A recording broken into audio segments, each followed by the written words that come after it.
Hey guys, welcome back. Sorry about that. It was getting a little dark outside, so we decided to come in. I'm going to do a quick little reading for you, and then the story's about to get juicy, so hang in there. April 2nd, attraction. Our public image consists of what we have to offer. A successful, proven way of maintaining a drug-free lifestyle. Basic text, page 75. Yes, we are attracting new members. More and more addicts are finding narcotics in the program. But how do we treat our newest members when they arrive? Worn out from their struggles with addiction, do we reach out to newcomers who are standing by themselves at our meetings, confused and uncertain? Are we willing to give them rides to meetings? Do we still work one-on-one with the addict who suffers? Do we give out our phone number? Are we eager to go on a 12-step call? Even if it means getting up from our comfortable beds in the middle of the night, will we work with someone who has a different sexual orientation or is from another culture? And we are generous with the gift of our time. Are we generous with the gift of our time? No doubt we are met with love and acceptance by our fellow addicts. What attracted many of us to the program was the feeling that we had finally found a place where we belonged, and we offering that same sense of belonging to our new members. We cannot promote the program, but when we put our principles into action in our lives, we attract new members to the program's way, just as we were attracted to recovery. Just for today, I will work with a newcomer. I will remember that I was once a newcomer myself. I will seek to attract others with the same sense of belonging I found in the program.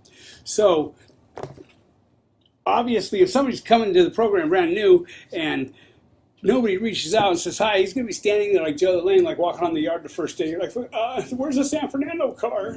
You know what I mean? Like, so it's up to us to fucking come up to the guy that's fucking just been trudging the same roads we've trudged, done the same shit we've done, probably has the same embarrassed fucking, I shouldn't be here, I'm not an addict, I'm here on a court card, fucking whatever the case may be. If we don't reach out and shake his hand and say, hey, welcome, fucking, he may save you that day, Your story that we're sharing right now, you being a cop's kid, blah, blah, blah. I had this kid from New Zealand contact me. He was talking about committing suicide, benzos and beer, you know what I mean? Like, fucking this and that. His dad's a cop, fucking.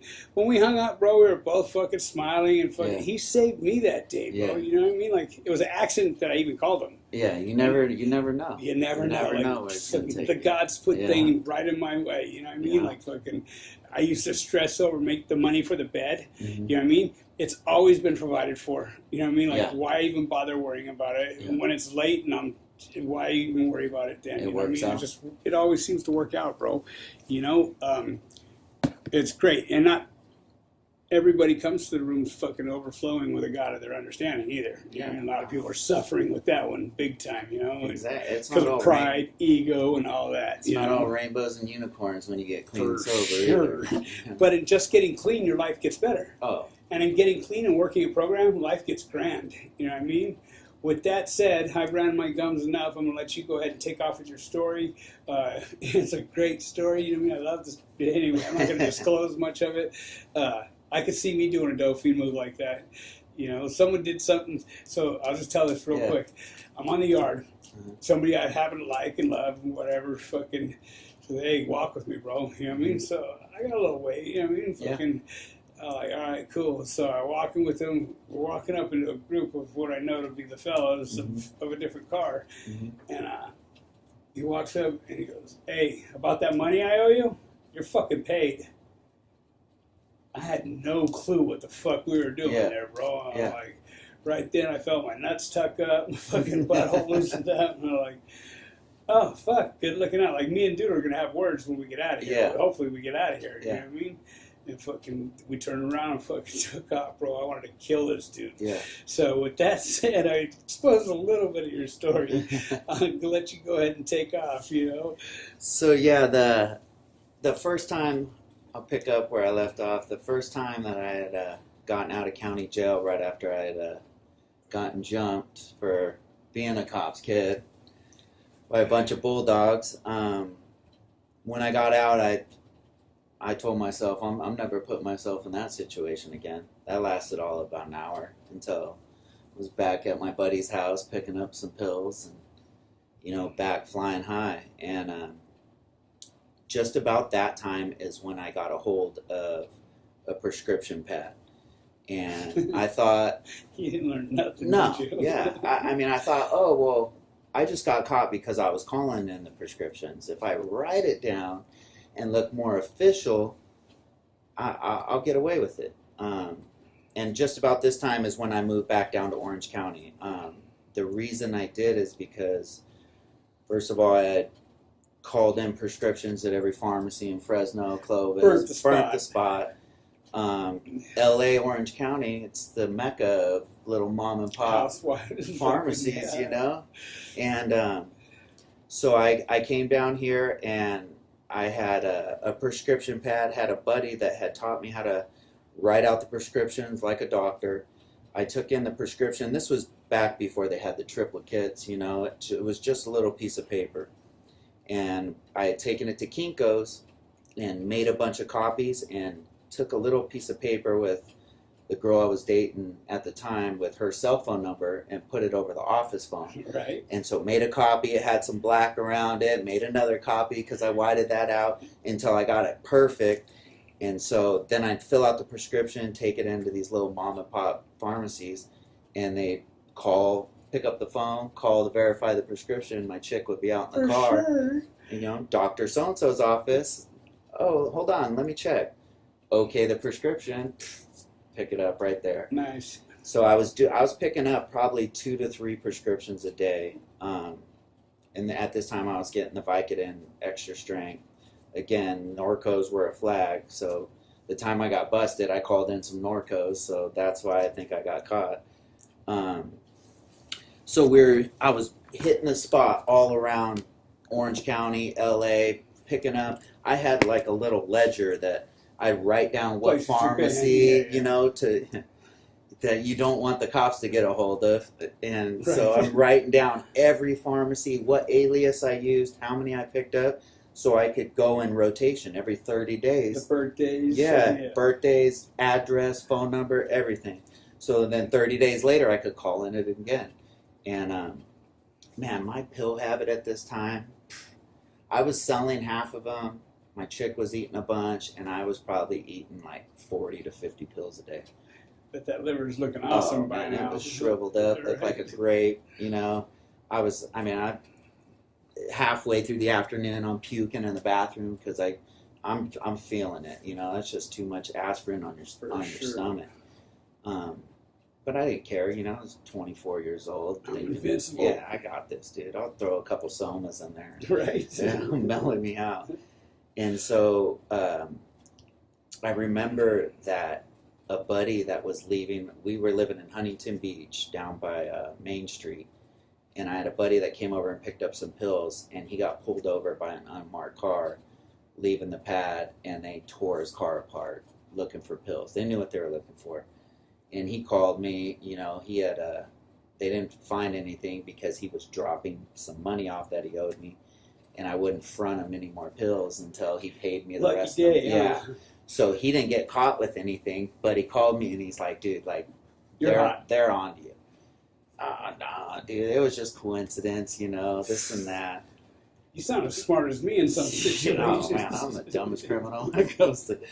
So that next day, Huntington Beach narcotics team kicks in the door, you know. It was me, my chick, and her brother there, and they found the ledger. They found the ledger. They found probably 150 pills. All the evidence they needed. Everything. I mean, they could have just walked in and grabbed that and walked out. But yeah, so I remember them taking me down to Huntington Beach jail. That's a nice jail, by the way. Right. You know, super clean. Sounds like it would be. Not when you're kicking opiates, No. but you know, if you got to kick somewhere, Huntington Beach jail is where you want to be. But they just took me. They didn't take her brother, who was doing it also, and they didn't take my chick because I said it was all me.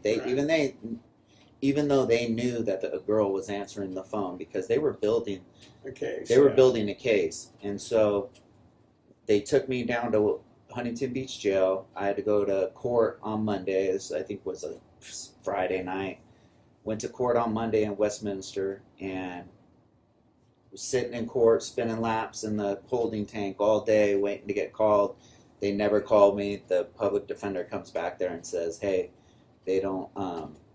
They're not filing TA charges. rejects. Yeah, they're not. Well, they're not filing charges on you." At this And time. he said that's one of two things: either they're going to drop it or they're building a case. And so he said, "But I got some good news for you.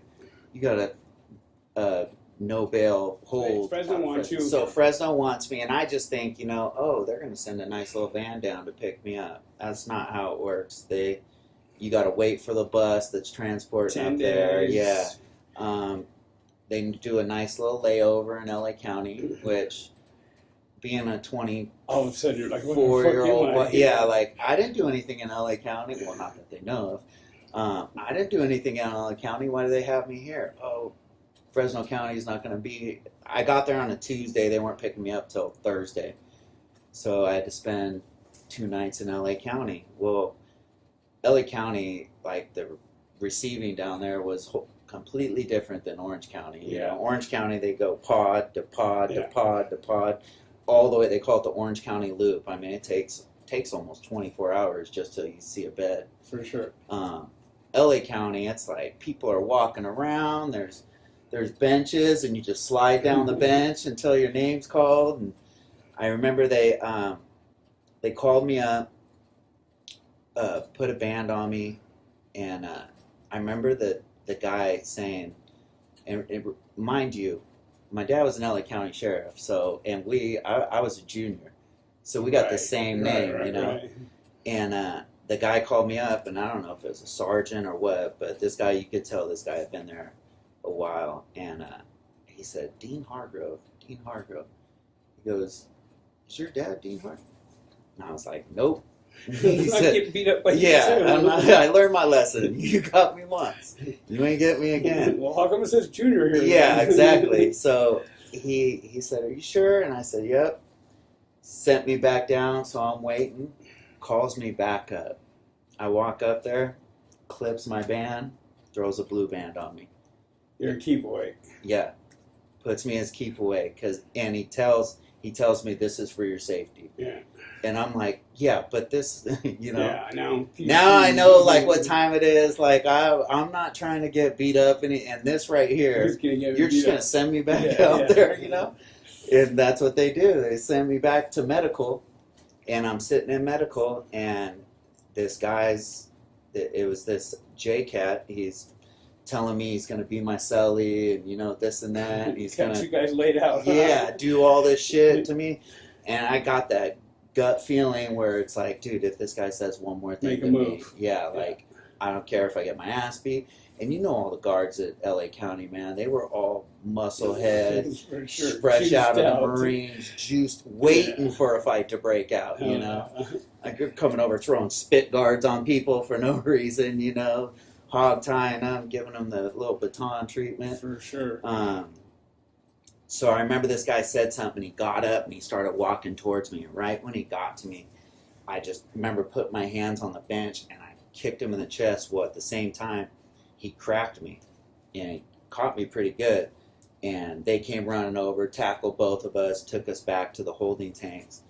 And they came. I remember they come walk. It was a little window that they do, like a little suicide watch or whatever. And they come walking by and check on you every hour or whatever. I remember the guard coming by and he looked and he's like, saw, I'm a young 24. I was pretty clean cut at the time, and he's like, "What the hell are you doing in here?" And I was just like, "Drugs," He's like, "All right, well, let me see if I can get you back out there." So he comes back by a couple times. Felt like 6-7 hours passed. Well, he comes back by with another guard at this time, and they open up the door, and the guy's like, "Is this him?" And the other one's like, "Yeah." So they let me out, and they're walking me back out to medical, and they stop me on the holding tank next to me, and they open up the little window, and they say, "Hey, is that the guy you got in a fight with?" I didn't know, you know. You're like, yeah, that's who. So they pull their keys out, unlock the door, and open the door, and they're like, "Get down." You know your shit. Yeah. Yeah. And he was passed out on the bench, handcuffed, and I'm not gonna lie, man, I bitched out, man. Like I didn't know if they were gonna lock me in there. I didn't know what they were gonna do, you know. They told me to handle it, and I didn't feel right hitting a dude that was passed out, anyways. But yeah, and the pride still messes with me to today. You know, I'm like, man, I Whatever. That day's went gone. in there and stomped them Yeah, out. yeah. But you know what? Hey, it doesn't affect my life today. Right. But so they called me a pussy. Yeah. All right, girl. Come on. Yeah, come on. You ain't gonna last here. So they take me back out, and I remember they put me up Dirty motherfuckers. in the huh? single cells upstairs.